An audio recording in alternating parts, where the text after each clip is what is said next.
नमस्कार दोस्तों, आप सभी का स्वागत है रामचरितमानस शिल्पी की जुबानी में। इस चैनल के माध्यम से मैं शिल्पी आप सभी को रामचरितमानस के चौपाइयों, दोहों और छंदों को सुनाती हूँ।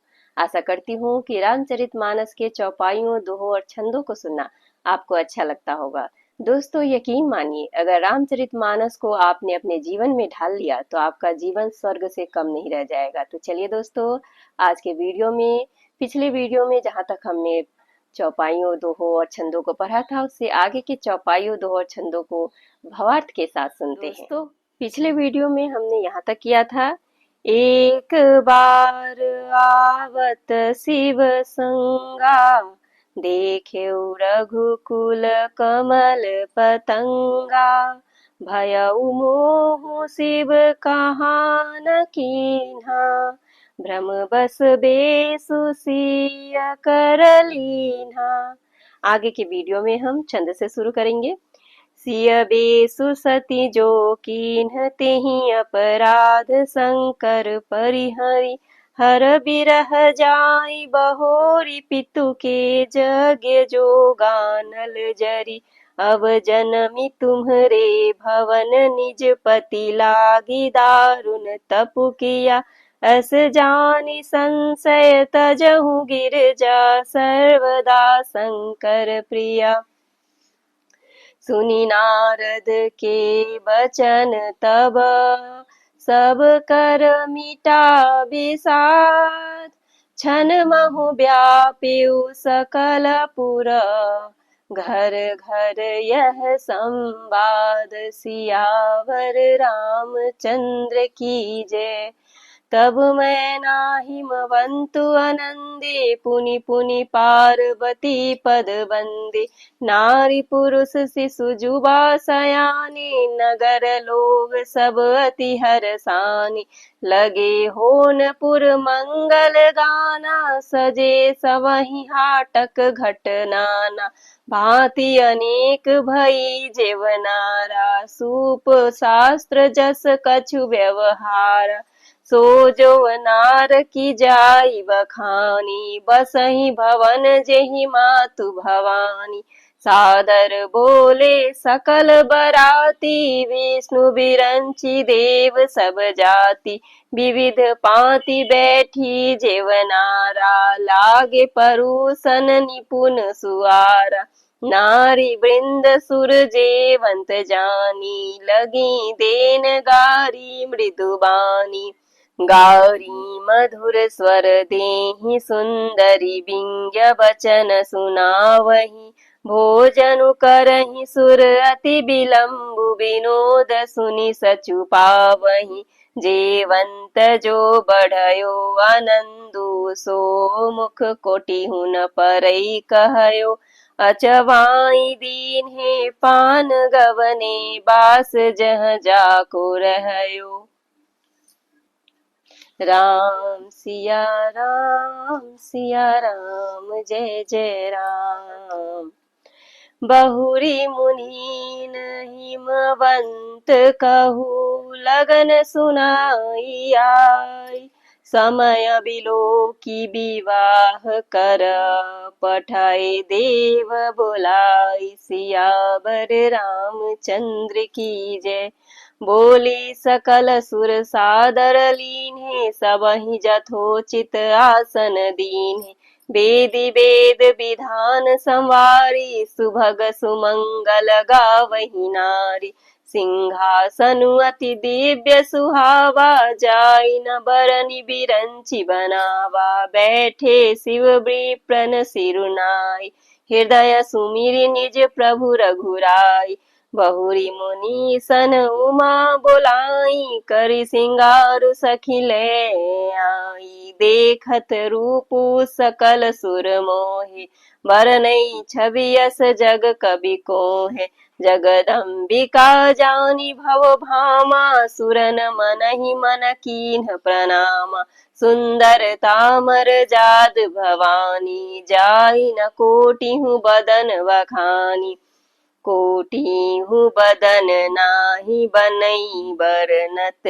जग जननी शोभा महा, सकुचहि कहत श्रुति शेष सारद मंदमति तुलसी कहा छवि खानी मातु भवानी गवनी मध्य मंडप शिव जहाँ अवलोकि सकहि न सकुच पति पद कमल मनु मधु करु तहाँ मुनि अनुशासन गणपति पूजे शंभु भवानी को सुनी संशय करई जनि सुर अनादि जिय जानी सियावर रामचंद्र की जय।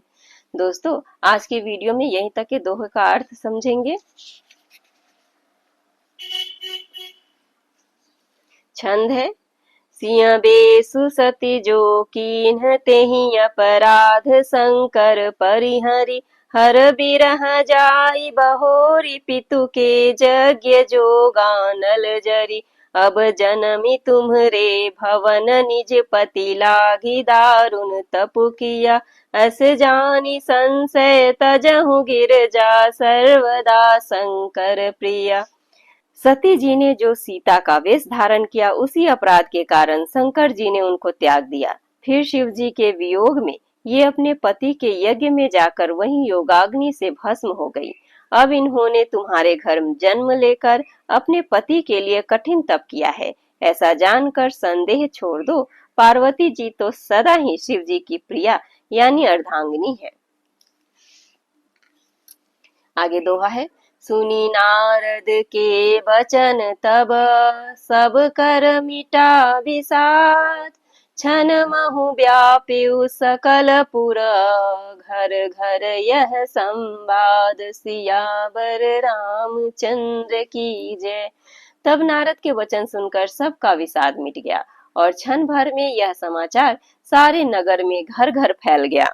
तब मैना हिमवंतु आनंदे पुनि पुनि पार्वती पद बंदे नारी पुरुष शिशु जुबा सयाने नगर लोग सब अति हर्षाने। तब मैना और हिमवान आनंद में मग्न हो गए और उन्होंने बार बार पार्वती के चरणों की वंदना की। स्त्री पुरुष बालक युवा और वृद्ध नगर के सभी लोग बहुत प्रसन्न हुए। लगे होनपुर मंगल गाना सजे सवहि हाटक घटनाना भांति अनेक भई जेवनारा सूप शास्त्र जस कछु व्यवहारा। नगर में मंगल गीत गाए जाने लगे और सबने भांति भांति के सुवर्ण के कलश सजाए। पाक शास्त्रों में जैसे रीति है उसके अनुसार अनेक भांति की ज्योनार हुई यानी कि रसोई बनी। सो जेवनार की जाई बखानी बसही भवन जेहि मातु भवानी सादर बोले सकल बराती विष्णु बिरंची देव सब जाति। जिस घर में स्वयं माता भवानी रहती हो वहाँ की ज्योनार यानी भोजन सामग्री का वर्णन कैसे किया जा सकता है। हिमाचल ने आदरपूर्वक सब बारातियों को विष्णु ब्रह्मा और सब जातियों के देवताओं को बुलवाया। विविधि पांति बैठी जेवनारा लागे परुसन निपुण सुवारा नारी वृंद सुर जेवंत जानी लगी देन गारी मृदुबानी। भोजन करने वालों की बहुत सी पंक्ति बैठी, चतुर रसोइये परोसने लगे। स्त्रियों की मंडलियां देवताओं को भोजन करते जानकर कोमल वाणी से गालियां देने लगी।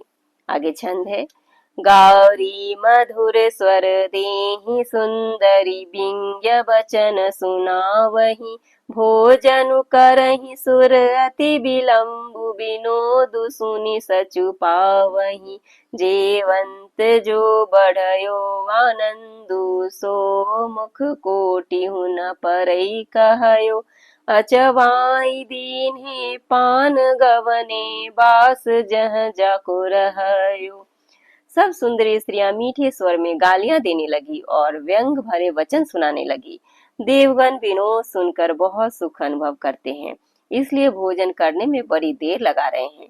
भोजन के समय जो आनंद बढ़ा हुआ करोड़ों मुंह से भी नहीं कहा जा सकता। भोजन कर चुकने पर सबके हाथ मुंह धुलवा कर पान दिए गए। फिर सब लोग जो जहाँ ठहरे थे वहां चले गए। राम सिया राम जय जय राम। आगे दोहा है।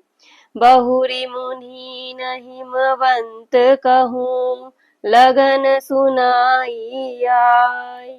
समय बिलो की विवाह कर, पठाए देव बोलाई। सियावर रामचंद्र की जय। फिर मुनियों ने लौटाकर हिमवान को लगन लग्न पत्रिका सुनाई और विवाह का समय देकर देवताओं को बुला भेजा। बोली सकल सुर सादर लीन्हे, सबहि जथोचित आसन दीन्हे। वेदी वेद विधान संवारी, सुभग सुमंगल गावही नारी। सब देवताओं को आदर सहित बुलवा लिया और सबको यथा योग्य आसन दिया। वेद की रीति से वेदी सजाई गई और स्त्रियां सुंदर श्रेष्ठ मंगल गीत गाने लगी। सिंहासनु अति दिव्य सुहावा, जाइन बरनी बिरंची बनावा। बैठे शिव विप्रन सिरुनाई, हृदय सुमिरी निज प्रभु रघुराई। वेदिका पर एक अत्यंत सुंदर दिव्य सिंहासन था, जिसकी सुंदरता का वर्णन नहीं किया जा सकता, क्योंकि वह स्वयं ब्रह्मा जी का बनाया हुआ था। ब्राह्मणों को सिर नवाकर और हृदय में अपने स्वामी श्री रघुनाथ जी का स्मरण करके शिव जी उस सिंहासन पर बैठ गए। बहुरी मुनि सन उमा बोलाई, करी सिंगारु सखी ले आई। देखत रूपु सकल सुर मोहे, वरनई छवि यस जग कवि को है। फिर मुनीश्वरों ने पार्वती जी को बुलाया। सखियां श्रृंगार करके उन्हें ले आईं। पार्वती जी के रूप को देखते ही सब देवता मोहित हो गए। संसार में ऐसा कवि कौन है जो सुंदरता का वर्णन कर सके। जगदम्बिका जानी भव भामा, सुरन मन ही मन कीन्ह प्रणामा। सुंदरता मर जाद भवानी, जाई न कोटि हूँ बदन बखानी। पार्वती जी को जगदम्बा और शिव जी की पत्नी समझकर देवताओं ने मन ही मन प्रणाम किया। भवानी जी सुंदरता की सीमा है, करोड़ों मुखों से भी उनकी शोभा नहीं कही जा सकती है। आगे छंद है। कोटि हूँ बदन नहीं बनई बरनत, जग जननी शोभा महा। सकुचहि कहत श्रुति शेष सारद, मंद मति तुलसी कहा। छवि खानी मातु भवानी, गवनी मध्य मंडप शिव जहाँ। अवलोकि सकहि न सकुच पति पद, कमल मनु मधु करु तहाँ। जगजननी पार्वती जी की महान शोभा का वर्णन करोड़ों मुखों से भी करते नहीं बनता। वेद, शेष जी और सरस्वती जी तक उसे कहते हुए सकुचा जाते हैं, तब मंद बुद्धि तुलसी किस गिनती में है। सुंदरता और शोभा की खान माता भवानी मंडप के बीच में जहाँ शिव जी थे वहां गई। वे संकोच के मारे पति शिव जी के चरण कमलों को देख नहीं सकती, परंतु उनका मन रूपी भौरा तो वहीं रसपान कर रहा था। आगे दोहा है। मुनि अनुशासन गणपति ही, पूजे शंभु भवानी। को सुनि संशय करई जनी, सुर अनादि जिय जानी। सियावर रामचंद्र की जय। मुनियों की आज्ञा से शिव जी और पार्वती जी ने गणेश जी का पूजन किया। मन में देवताओं को अनादि समझकर कोई इस बात को सुनकर शंका न करे कि गणेश जी तो शिव पार्वती जी के संतान है, अभी विवाह से पूर्व ही वे कहां से आ गए। इस तरह दोस्तों आज के वीडियो में हम यहीं तक के चौपाइयों, दोहों और छंदों का भावार्थ के साथ सुने। आगे के वीडियो में से आगे के चौपाइयों, छंदों और दोहों को सुनेंगे। तब तक हमारे साथ बने रहे। जय श्री राम।